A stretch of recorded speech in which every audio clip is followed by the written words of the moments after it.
the rejection never stops, no matter how famous you get. I remember I'm a big fan of The View, and I remember Whoopi Goldberg saying when she first got on there that she had to take that job because she couldn't get seen for anything. Meanwhile, she has an Emmy, a Grammy, an Oscar, and a Tony. And I remember that because it was eye-opening to me. I was like, even someone who is what we would consider at the very top of the industry. She was, I think, one of the highest earning, if not the highest earning actress in the 90s or whatever, who can't get work 10 years later for whatever reason, just goes to show you how fickle this industry is.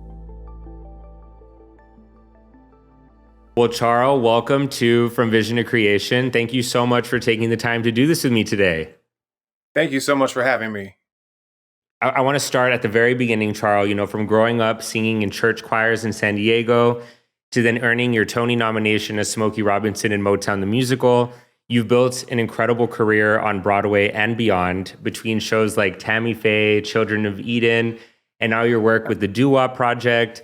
You've really made your mark as both a performer and cultural storyteller, and I'm excited to dive into your journey and the lessons you've learned along the way. Well, thank you. That's quite the intro. Well, yes, you made it easy, Charl. You made it easy. So, Charl, you grew up singing in Baptist church choirs in San Diego. How did those early experiences with gospel and harmony set the foundation for your career in musical theater? I am very fortunate. I always have had an affinity for gospel music. Of course, I had been going to my church since before I could remember. But I think my grandmother and my mother realized I had some musical talent when I was like maybe 5 or 6 or something like that, and they decided to put me in the children's choir at my church, which was a Linda Vista Second Baptist Church in San Diego, California. And I think having to learn those 3-part, sometimes 4-part harmonies and like training my ear at that early age actually helped me for the next steps in my career. And it's paying off now too, because so much of what we do in the Doo Wop Project is about holding your harmony. And so obviously I had some musical talent, but I think I also had some pretty grassroots training from the very beginning. At what point in your life, Charl, did you realize, hey, this is something that I really want to pursue as my career? So it's funny. It all happened within the same year, but there was 2 different occurrences. So when I was in the summer before my 8th grade year, my parents took me to New York City for the first time. My mom at the time was a vice principal of an elementary school in San Diego, and she had a conference in New York. So my dad and I tagged along, and they took me to my first Broadway show, which was Jelly's Last Jam, starring, Gregory Hines and Savion Glover and Tanya Pinkins, and just, it was amazing.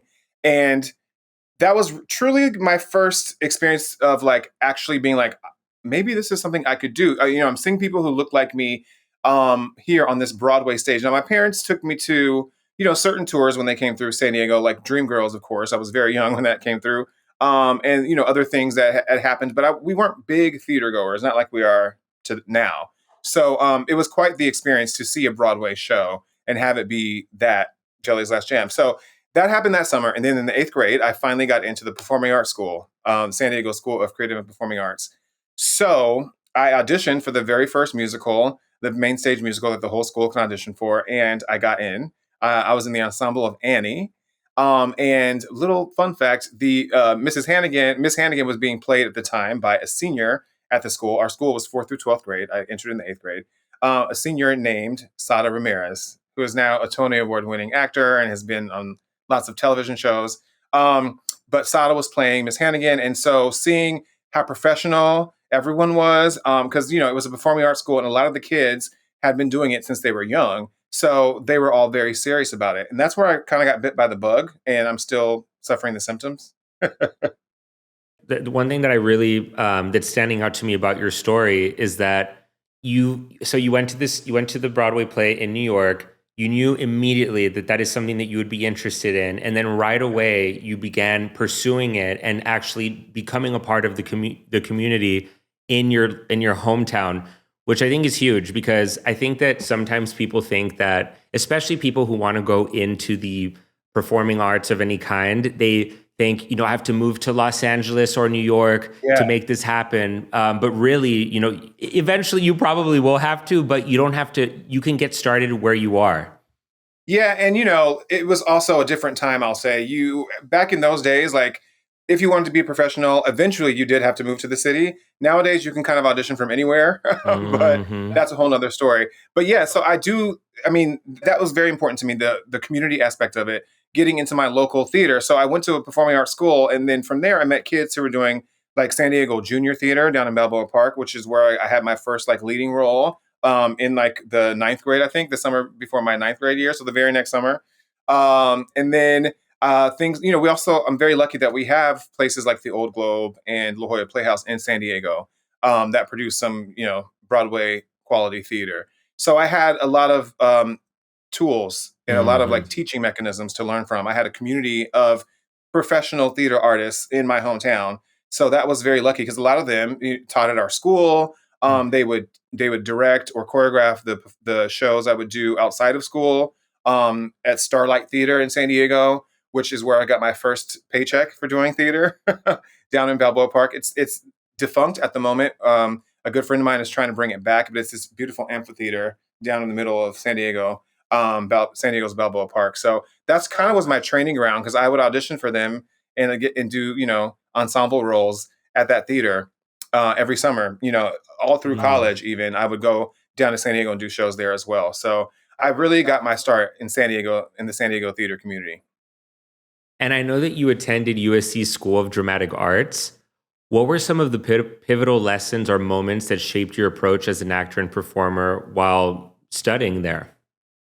So USC was really important to me because, as I said, I went to a performing arts school. So the singing and the dancing not only sort of came natural, but I had a very intense training in those things. I had dance for 2 hours a day in high school. It was ballet on Mondays and Tuesdays, jazz on Wednesdays and Thursdays, and tap on Fridays. And that was my PE. And then also I was in the choral ensemble, which is another good way. I trained my ear because it was a jazz choir.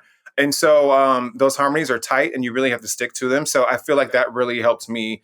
That's really helping me now because that was also foundational to my career. But I chose to go to USC because of their acting program. In fact, I didn't necessarily want to go to a musical theater school. I had thought about it, but I didn't really, all of this kind of has come on my own. My parents don't they didn't come from the theater. I didn't really have anyone else in my family to guide me. I've sort of just been figuring this out on my own my whole career. And so my family sort of pressured me to apply to USC just because it's obviously very popular. You're in LA, you understand. It's a really Yes. popular school. And my uncle took me and my parents on like a tour of the school when I was applying to colleges. And so I learned about what a great school it was. And then I learned that they had one of the top acting programs in the nation. So I auditioned and I got in. And I'm really happy that I did because that's actually where I feel like I got my real training in just acting. I mean, Mm. for the first time, I did plays that weren't musicals there. I still did the main stage musical every year because obviously, like, I was going to, want to be in that. But I also got a chance to do lots of little smaller plays in the black box theater. And I learned about the craft of acting. And I think that has really helped me to become a triple threat, really. And I can use all different elements of my talent.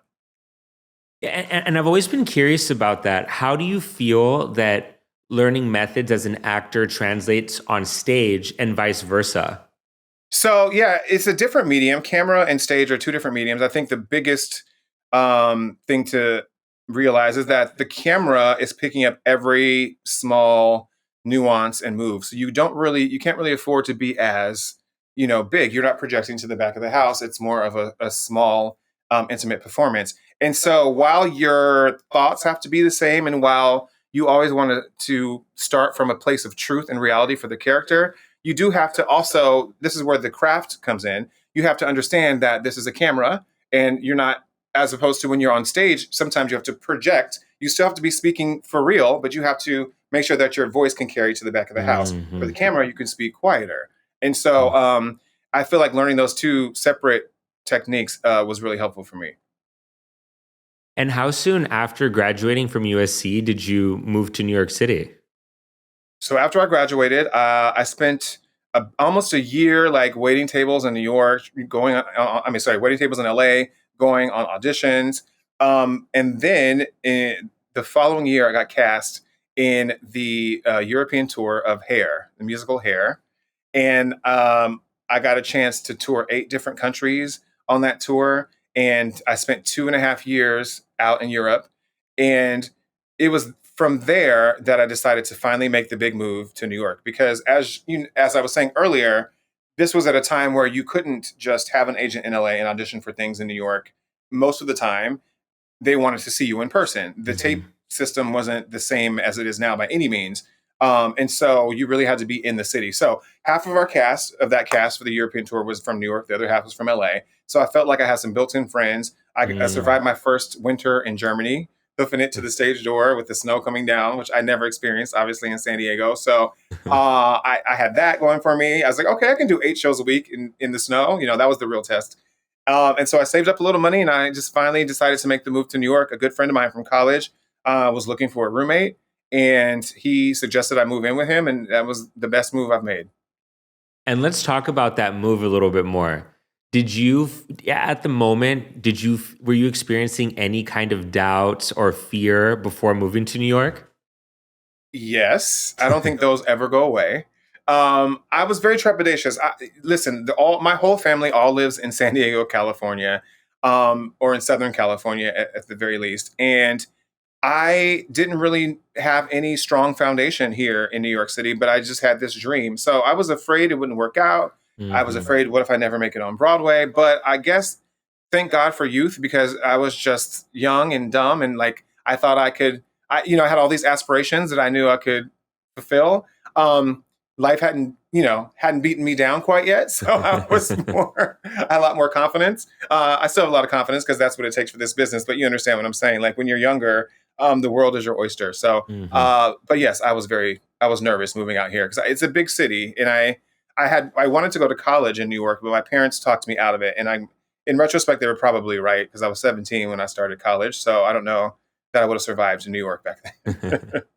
Well, and the reason I ask is that I feel that a lot of people, especially that are just starting out in their careers, if they experience any doubt or fear before making a big move or a big change in their life, I feel like without experience, oftentimes that can translate to, well, maybe it's not the right thing for me. Maybe this is my intuition telling me no. But I think that if you're passionate about something and you're being called in a certain direction, even if you're scared, you owe it to yourself to do it because it's worth its weight in gold. Yes, and you are your own worst critic at times. I think that we all get in our heads and we all have imposter syndrome in one form or another.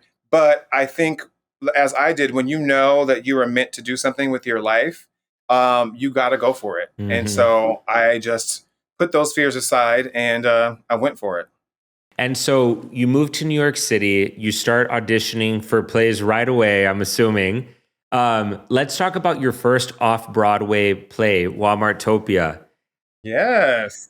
Can you talk to us about the auditioning process, kind of what you were feeling at the time, and then the moment you got the call that you were going to be in the play? So Walmartopia is probably the easiest job I ever got. And I haven't been able to talk about this much, so thank you for doing your research. I Where do I begin? So when I first moved to New York, within that first year, I was very lucky that I got cast in a show all the way back at the La Jolla Playhouse, and that was The Wiz. It was being directed by Des McAnuff and it was choreographed by Sergio Trujillo. Ron Melrose did the music. So this was the team from Jersey Boys. I promise I'm going somewhere with this. But at that time, I just knew that it was a big, so I say all that to say it was a big show. They thought it would be the revival of The Wiz. Turned out it was not. But La Jolla Playhouse is a really big theater. They produce a lot of Broadway bound shows. So I did that show. And in that show, I met a good friend of mine to this day who is now Tony Award winner Nikki James. And Nikki M. James was cast in Walmartopia, and they were looking for a swing and someone specifically who could cover three very specific different roles. She recommended me to the director, Daniel Goldstein. I went to the audition on a Saturday on a Saturday and I had the job on a Sunday. So it was Wow. very quick. It's very easy. And Nikki has told me since then, she was like, Danny came into rehearsal right after you auditioned and he was like, your friend just got the job. So it was the quickest, easiest job I've ever booked. And I'm very fortunate for that experience because that was my first time getting to do 8 shows a week in New York City. And it was the only time in my career I've been able to walk to work because I was living in Soho at the time. and that was at the Minetta Lane Theater downtown. So that was a great experience too. Okay, this is a crazy serendipitous moment. My first off-Broadway play was at the Minetta Lane Theater. I saw a show called Love and Information. Wow, look at that, full Yeah. circle. And I was actually staying in Soho at the time on Prince Street, and we walked over to the Minetta Lane Theater for the play. Interesting. Yeah, so you know how close it is. Yeah, it was Hmm. cool. I miss downtown. So what do you think? What were some of the big lessons that you learned being on an off-Broadway play that you think were different from any experience you'd had prior? Well, first of all, stamina. I learned that you really have to be able to have stamina. That was also my one and only time being a swing, and also I was the dance captain. And so I learned a completely new skill set, which was how to compartmentalize. I mean, God bless these swings. Like it's the hardest job in the arts. And so, but I had to learn it at that young age. I don't know if I could do it now, but maybe. Um, but so I learned how to organize my script so that I could be all these different people at different times. And I think the biggest thing that I learned from that experience being off Broadway was just about I learned about the theater community in New York and Hmm. how people come out to support things and how when putting up your work is very important no matter what scale it's at because it will be seen. And so it provided me like a reverence for the New York theater scene at large. When you just mentioned that that was your first time doing 8 shows a week in New York City, the Hmm. amount of performances that you guys do in a single week blows my mind. Yes, and that also for people, especially in that situation, we also have understudy rehearsal 1 or 2 days a week. Mm. And if you're in previews, you have rehearsal 5 days a week.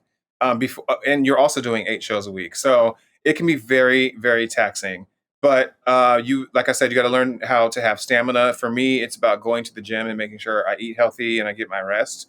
So, but you're like I said before, we're like athletes, and so your whole day and your whole body revolves around this performance at night. And I love the comparison to athletes because it's so true. And I don't think many people realize that because when you go, especially if you don't go to, plays often, you just kind of walk Yeah. in and you're like, oh, here's this performance. It's amazing.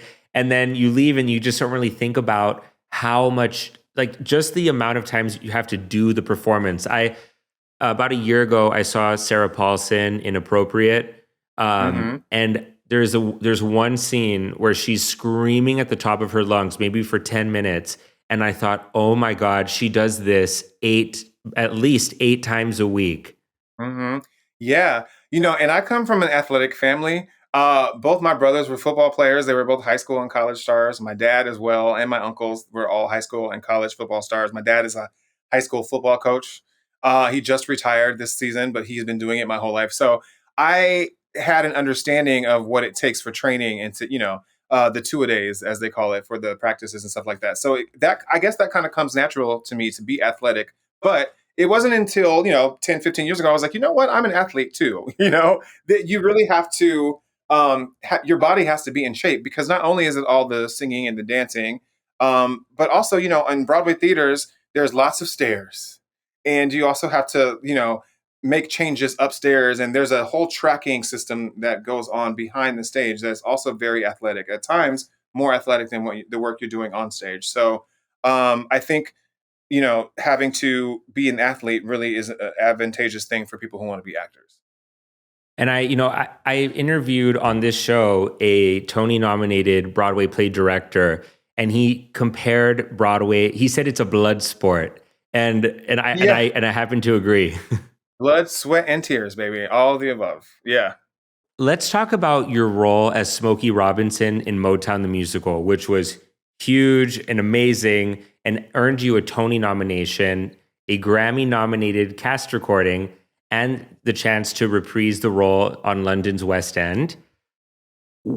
Talk to us about landing that role and what that meant for you both personally and professionally. So, first of all, that experience was an ultimate dream come true.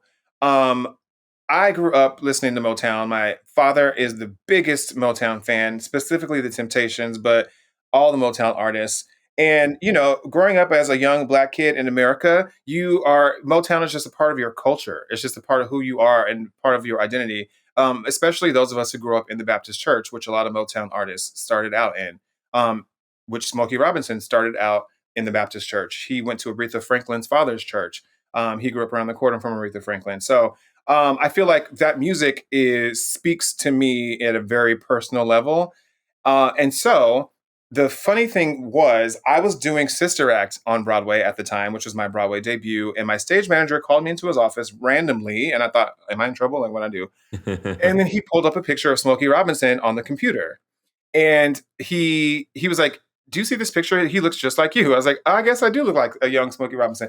And he says to me, if anyone ever does anything with Motown, that you should audition for it. I was like, well, of course, great. I'll make sure that happens. And then I kid you not, 2 weeks later, they were casting for the workshop of Motown, the musical. So I got an audition, and I walked in, and I sang "You Really Got a Hold on Me," and I did the sides that they had given me. And from then on, I was pretty much attached. I mean, I had to go back a few times, but I think it was that initial audition that really did it for me. And I'll tell you, one of the funniest stories was when I went to the callback. Mr. Barry Gordy was there in the room. It was just him and the director and the musical director, and that's it. Maybe the choreographer too. And I walk in, and he goes, "Oh boy, I sure hope you can sing," because I look like Smokey. And then I did my Smokey, and I knew then that I had gotten the role. They didn't tell me that, but I knew. What was it like when you got the call? Were you kind of like, yeah, I was just waiting, guys. I knew this was coming. I thought I was going to get it, but as I've learned, as my career has gone on, you could be amazing and be perfect for it, and they could not cast you for any reason. Hmm. Um, I was on vacation when I got the call. So, not to name drop, but Raven Simone and I became friends when we were doing Sister Act. She and I and our friend from the show, Damon Green, we all went to Hawaii after the show closed. And it was like 6 o'clock in the morning. I'm getting a phone call from my agent because, the time difference and everything. And my agent called and told me that I was going to be playing Smokey Robinson on Broadway. And I fell into tears and had a great vacation. Yeah, I bet you the vacation was like 10 times better because of 10 that. times better. Yeah, it was just a celebration from then on out. Well, and you just mentioned something, Charl, that I want us to talk about because I think it's also an important thing. You were just mentioning how sometimes a director cannot cast you for any reason, and I think Mhm. that it's a good thing to talk about because especially when you're pursuing a career in entertainment, you have to have thick skin and you cannot take no's personally because the second Amen. you do, you start to kind of just unravel at the seams, and when really it usually has nothing to do with you at all. Or your talent. Yeah, I think that's the hardest pill to swallow because what we do is so personal. Our career, our job is connected directly to who we are and how we identify as people. Unlike a lot of other jobs you can just leave at work. This one comes home with you. Like I said, your Hmm. whole day revolves around keeping your body healthy, to be able to perform that night, keeping your voice healthy to be able to sing that night, and so on. So, yeah, I think for me, I've just had to brush it off and keep going. There's the rejection never stops, no matter how famous you get. I remember I'm a big fan of The View, and I remember Whoopi Goldberg saying when she first got on there that she had to take that job because she couldn't get seen for anything. Meanwhile, she has an Emmy, a Grammy, an Oscar, and a Tony. And I remember that because it was eye opening to me. I was like, even someone who is what we would consider at the very top of the industry. She was, I think, one of the highest earning, if not the highest earning actress in the 90s or whatever, who can't get work 10 years later for whatever reason, just goes to show you how fickle this industry is. And so you have to really have your own self esteem and your own drive, and your own discipline to be able to keep going because at every turn, there's going to be someone who tells you or makes you feel like you're not good enough.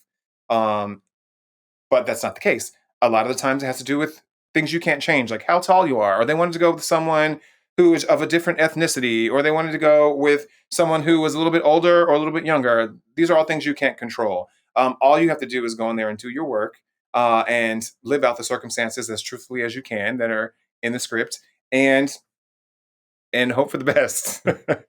Wow, Charl, I didn't realize that Whoopi Goldberg, one of the very few EGOT recipients in the Mhm. world, could not find work, which is why she Right, took the job at The View.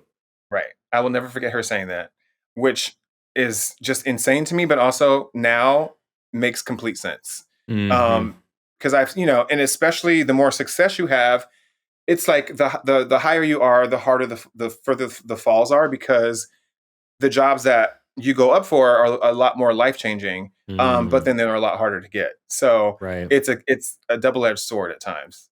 But I think if you don't deal well with rejection, this is not the business for you. Definitely not.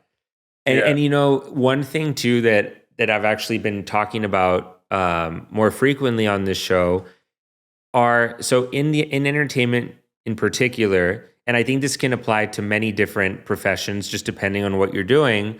The highs are really high, so then the lows are really low. So trying to find a way, and I think that this is a good lesson just for people in general and every area of life, finding a way to, yes, enjoy the highs, but don't let yourself get so out of control where when you come down, because you will, because living in that state of ecstatic euphoria, it's not sustainable. If you were there forever, you'd be insane. So like Yeah. eventually you're going to come back down. Managing that though, and maybe trying to find a way to experience little highs, little lows, so that you stay balanced. It's easier said than done. You're absolutely right. It's a really hard balance to find. I think, for me, I take a lot of comfort in my close friends, and I do love New York City, so I enjoy going out and around the city as well and finding artistic things that fulfill me that are outside of my craft. Like going to museums or at the park or exercise, like I said before. I feel like you Hmm. have to find things that are outside of the industry. That also bring you joy, because the industry is not always going to bring you joy or give you the opportunity to be brought joy. You can't always be in the number one hit Broadway show. That only can last for a season at most. Hmm. So you really have to make sure that the rest of your life is balanced out, so that all your eggs aren't in this one basket. So that when it's taken away from you, which inevitably it will be, not we can't Hmm. all be in The Lion King for 25 years, Hmm. so inevitably, that the work will end, and you'll have to be auditioning for another show. And so you have to have a great foundation to be able to sustain that. Well said. And Charles, what has been your favorite role you've ever played and why? Ooh, okay. That's a good question. I have so many great roles. I've gotten to play a lot of great roles, especially in regional theaters across this great country of ours. Um, Today, I think my favorite role has been Curtis Taylor Jr. in Dreamgirls. I got to do it. I've done it twice in my career. I did it once when I like about 15 years ago, but then I did it last year at the Muni, which is a very, very big production. And I really love Dreamgirls, and I love that role. I think that for me, I got to use all the aspects of what I can do as far as like singing and acting, and dancing. There's a even a dance number that he gets to do. So I love when I have roles that get to showcase all my different abilities. I really pride myself on being able to do all three and well. So I love when there's a role that allows for that. Hmm. And I want to talk to you about the Doo Wop Project as well. Can, Yeah. can you kind of talk to us about how this project came about? So the Doo Wop Project started backstage at the August Wilson Theater, basically. I wasn't in the original Doo Wop Project. It was started with five guys who were all doing Jersey Boys at the time. And two of the guys were playing Frankie Valli, and they couldn't both miss the show. So, one of them had to be on Broadway playing Frankie Valli. So I was brought in as a cover to do certain gigs in that track. Then one of the guys decided to leave the group. Excuse me. I got Motown the Musical, and I was working with Dominic Nolfi, who was one of the founders of the Doo Wop Project, who was in the original cast of Jersey Boys. He was also in the workshops and the original cast of Motown the Musical with me. And we met doing the workshops of Motown. So when they were looking for someone to sub in, he, he offered me that track to sub. But then when that person left and Motown was actually coming to Broadway, they invited me in to be an actual member of the group, a full-time member of the group, and we started the business together. There's four of us now, me, myself, Sonny Palladino, who's our musical director. He does lots of different shows on Broadway. Currently, he has a beautiful noise running all across the country and some projects coming up. Dwayne Cooper, who is a beautiful Broadway actor. He's our bass man. And Dominic Nolfi, who, like I said, was in the original Jersey Boys and Motown and also the original Bronx Tale. So we became the four that really run the group. And then we also have Russell Fisher, who I did Jersey Boys with on Broadway, who was one of the Frankie Vallis, and John Dias, who also played Frankie Valli on Broadway. I did the show on Broadway with him as Frankie Valli, and also he was in Beautiful, the Carole King musical. So it's us five singers who do the show. So when I became a full-time member and we sort of transitioned the show to include Motown and to include, some more songs that fit all of our voices, that's when it became the Doo Wop Project now. And we've been doing this version of it for the last 15 years. And it's been incredible. And as a lead voice in the Doo Wop Project, you're helping to preserve and modernize one of America's most defining sounds. Why is the mission to save doo wop so important to you, and how are you hoping to connect this music with a new generation? So, doo wop is very important to me and to us because I think most of the songs are messages of love, and it's all very, for the most part, very simple themes and thoughts. It's really about falling in love with someone for the first time or being in love with someone, and I think that is a universal feeling that we could all use a lot more of right now, to be honest. We could all just use a lot more empathy and love and caring about one another. And also, I think that the music itself was born of the streets. It was very natural. It was guys improvising instruments that they couldn't afford or didn't have to make the sounds. That's why kind of where the doo-wop comes from. It was them imitating musical instruments and creating the background music. And I think that's really important because it is about musicality and it's about this common thread of music that we all share. It's one of the things that touches human beings the most. Yeah. And so our mission to save doo-wop is simply because we think it's a great genre. We know from our fans, it has provided a lot of happy memories and a lot of nostalgia and happy times for a lot of the people who lived through those times. And I think that the kids today, everything is so technical and complicated, I think, with regards to music. I don't know that there aren't a lot of artists that are just doing pure, true, relatable music in lyrics. I think that it's important to honor this genre because of what it brought to the table. It brought a very truly American sound to the music industry. This was born on the streets of America. It's coming from the American experience, and it was the backdrop. This music was the backdrop to decades of American culture and of modern culture. So I feel like it's important to revere it and to honor it, and that's what we're trying to do because it really takes pure musicianship. We get on there and we sing live, and you have to be able to harmonize. And you can't just be about your image and about how many likes you have. It's really about how good you are at singing and performing the music, and that's something that I really honor. And I love that you're saying that part of the reason why you feel it's so important is that the love that goes into it, the happiness that it brings. And you're absolutely right. We do live in a time right now where we need more of that than ever. Which brings me to this question. Where do you think we lost that? Like, what happened?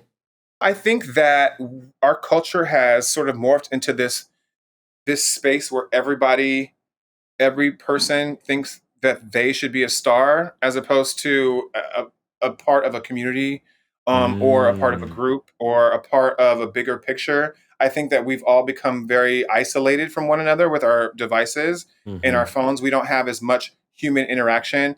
there aren't times where we all were even watching the same TV show at 8 o'clock that night that we can all talk about then the next day at work. We don't have the same sense of community anymore. And I think that's kind of to our detriment. I think, technology is a wonderful thing. I think there's many advances in medicine that are really important, in travel, which we rely on as a group. Like this interview today wouldn't be happening if, if I would have had to get to Los Angeles somehow. So I think there's some wonderful things about the technology, but I also think we have to remember that we are human, and we like to congregate. And that's why I enjoy doing the show, because we are all in the same room together having a live experience, and that's something that AI could never. That you have to have a human beating heart performing in front of human beating hearts, who have gone through the human experience, to really appreciate the magic that is live music and live theater. And that's what I think is very important. And I feel like we need to, as a culture, invest in saving, because the arts have always been a part of the human experience. I mean, religion is theater. Every teaching is theater. Everything that we have done since the beginning of time to communicate has been one form of theater or music, or one form of theater or music or another. And I feel like we have to make sure that we continue to honor that tradition and our own humanity, and don't get caught up in the things that are available to us today. Wow, Charles, those are actually really great points, and I never really thought about it that way, especially Yeah. from the content that we have access to nowadays. How at one point, there were fewer than 100 channels. Everybody was watching the Yeah. same shows at the same time. Right. I never thought about how there being like so much content can actually drive people apart, because not Right. everybody is getting together over the same things, which, to your point, is why I think theater is so amazing and beautiful.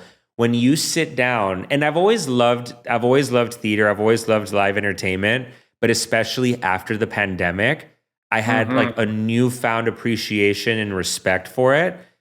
When you step into a theater and you see all these amazingly talented people who are working so hard to put on this one show, from the lights to the director to the actors, the costume designers, the people in the orchestra. I mean, and everybody is just playing this one beautiful song that is the play that you're experiencing. It is definitely overwhelming. Yeah, that's the human experience. That's what's so important about live theater and live music, is because that is irreplaceable, and it's something that we actually need to survive. I feel like it's a very important aspect of living life. hmm and in the arts, I mean, they really do make you feel things. I mean, just in your case, for example, you went to a Broadway play and it was so impactful that it quite literally impacted the rest of your life and career. Absolutely, it did. Yeah, and I'm sure that this happens all the time, and that's another thing that I like to try and remember when I'm going out on the stage, especially if it's maybe the fifth stop on a tour, and we're all tired, and we've been traveling all day, but we have to go on, and it feels late to us because we're coming from a different time zone. But like, I think once I step out on the stage and I see that there's people that are seeing us, maybe for the first time, but are here to have that experience, that's what really drives me and keeps me going and gives me hmm the ability to do it all, because it is a very special experience. To The experience of live theater and live music is something that really speaks to each person in a different way. And I hmm think that's also important, because we're all having the same experience, but we are all interpreting it within our own scope and our own point of view. And I feel like yet at the end of the day, there is something universal that we can agree on there. We're laughing, we're hmm applauding together. And I think that we could use more of that in the world. And something else that you said that's really important is you said that part of the problem is that you believe that everyone's just trying to be a star versus being a part of a community. And I think that's huge, because studies have shown, this isn't just, an opinion. I mean, when you are isolated, you will not be as happy as opposed to being a part of a community. That's exactly it. I think for me, I enjoy being a storyteller among storytellers. I like to help be a part of the vision and a part of what we are collectively doing. Theater is a community art. What the Doo Wop Project does, I mean, it's not just a solo show. There are a bunch of us on stage, including our musicians and all the technical people who work at the theater and so on and so forth. And we're a community coming together to provide an experience for people. And I think that in this day and age, people lose sight of what it takes in real life to bring um, a story or a song to someone else. I think it's important to understand that it's not just about you, Hmm. but we're all here on this planet together. There's room and space for all of us, and we all have to work in conjunction with one another for the greater good. Absolutely. And Charles, we've talked about how Broadway is demanding physically, and I know it's demanding emotionally as well. Yes. What wellness practices, in addition to working out, do you implement in your life to stay grounded? Definitely working out, like I said, is the biggest thing. I learned in my at my high school, our choir teacher would tell us if your body is warmed up, then your voice is warm. So I religiously will go to the gym before any performance just to make sure I have my entire range. So that's one thing. But beyond that, I try and eat healthy. There's this singers who are listening to this will understand a lot of us deal with acid reflux, which affects your vocal cords. So you have to make sure that you have things that aren't going to affect your voice in that way. Also, I try to eat healthy because I can't feel sluggish or, down from the type of food I'm eating. I want to eat food that fuels my body because, again, I'm an athlete and my body is my instrument and the way that I tell my stories and do my work. And so that's also very important. I also think having a balance, like I said before, with good friends and people you can count on when you're feeling low or who can encourage you through the hard times, so is really important so that it's not just a singular journey. I wouldn't be where I am today without the people who are around me, the people who read auditions with me and tape them with me, the people who I can call when I didn't get that big show that I really wanted and I'm in tears. Um, who are also people who show up and celebrate me when I'm having an opening night or a concert, and vice versa. I think it's important to have that sort of balance in your life as well. Um, yeah. Looking back on a career that has spanned Broadway, television, national concerts, and recordings, what has been your biggest lesson about adapting your artistry for different stages and audiences? I think it's important to understand the story you're trying to tell and who your audience is. And I think in the Doo Wop Project, we've really figured that out. We understand, for the most part, our core audience are people who were kids or teenagers in the 50s and 60s who grew up with this music. And um, they also want to have they want to have a touch of nostalgia, but also want to learn a little bit about the people who are singing for them, which is us. And so we've crafted our show in a way from with feedback from them to understand exactly kind of what it is they're looking for.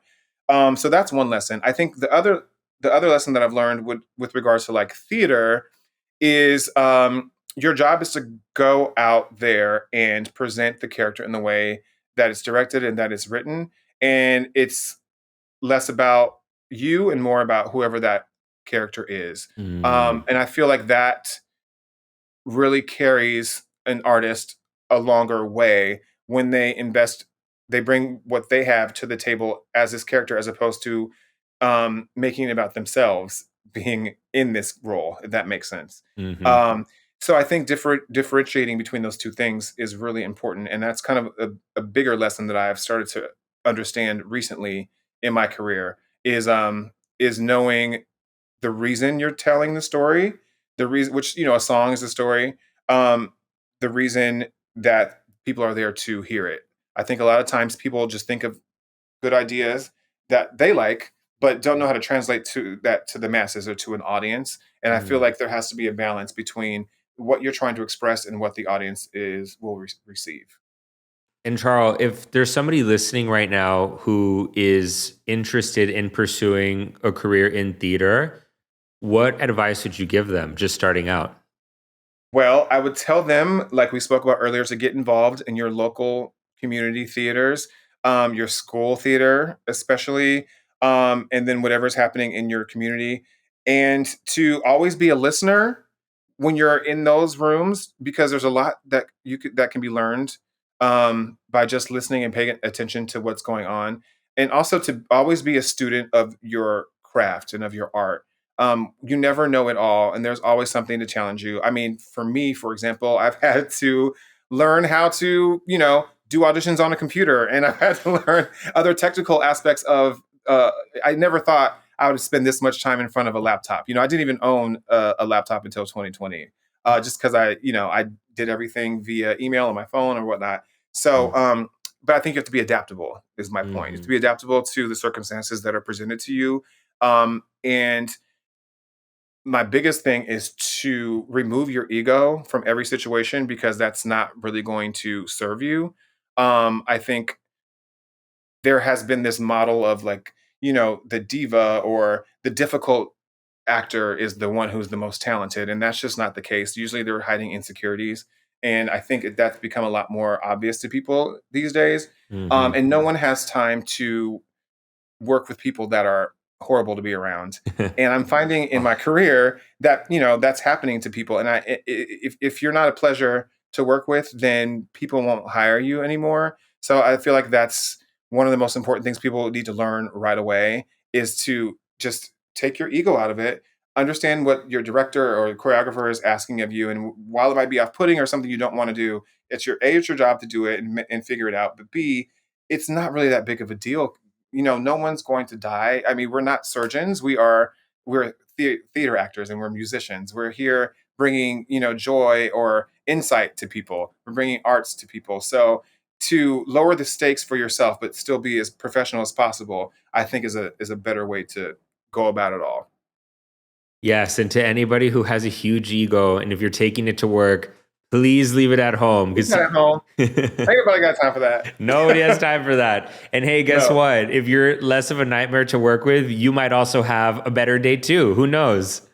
And, I've seen some really talented people sort of shoot themselves in the foot because Hmm. they know they're talented and want to make sure that as opposed to just being a pleasure to work with. And I've seen some mediocrely talented people work all the time. So this business is much less about talent at times than it seems. It's really just about who wants to work with you and give you the opportunity. Mm. That's a really, really good point, because if just because you're super talented doesn't mean you just have it in the bag immediately. You have to know how to collaborate with people, Yeah. and also receive criticism. I think that part of the reason why people get so upset when they receive any kind of constructive criticism is that they feel it's a direct attack on them, when Hmm. really it has nothing to do with you. It's the role you're playing, it's the craft. Yeah. And you can tell when people are coming from a good place. Right. Yes. And you can't see outside of yourself. So you actually need feedback in order to make the adjustments, because of what you are feeling isn't maybe translating in the way you think it is. Right. And Charl, what is the biggest lesson you've learned personally? Um, just keep going. There have been many times I've considered giving up or quitting, and at the other end of those thoughts have always been some of the biggest parts of my career. So I think the lessons that I've learned is to just believe in yourself. Um, don't give up on yourself, and to strive to be the best you can be, and it will all work out. And where's the best place that people can keep up with you in all of the projects that you're doing? So you can go to charlbrown.com. That's CharlBrown.com. That has links to all the things I have going on. I'm also on Instagram, Brown Charl on Instagram. You can follow me on Facebook, Charl Brown. Also, the Doo Wop Project. We have a website, thedoowopproject.com, and that has our full tour schedule, announcements about our upcoming album, which our new album's coming out on October 10th. Um, it's called Echoes of the Street. It will be available anywhere you get your music, and it's our fifth studio album, so I'm very excited about that. And if you follow the Doo Wop Project on Facebook, we're posting, pretty much daily about new music and concert dates and things like that. And also, we're on Instagram. So there's many ways to find me. Just Google me. Well, that's perfect. And I'm going to include all of the links to your websites, your social media profiles in the episode notes. So anybody who wants to go check that out, they can easily do that. I just want to make sure everyone knows that the Doo Wop Project is on tour. You can go to the doowopproject.com, as I said before, for our tour schedule. We have a really big show coming out. Our album release concert is going to be on October 7th at Sony Hall here in New York City. And then the album comes out a few days later on October 10th. So make sure you, get the album, come to the show if you can in New York City on October 7th, and follow our page on Spotify for updates on all of our music. And Charl, if you could go back in time and offer your younger self one bit of advice right before embarking on this specific journey tailored for your life and career, what would it be? Don't stop believing in yourself, kid, because you're going to get there. Well, Charl, thank you so much for taking the time to do this. I really appreciate it. This was fun. Thank you. Yeah, I had a great time.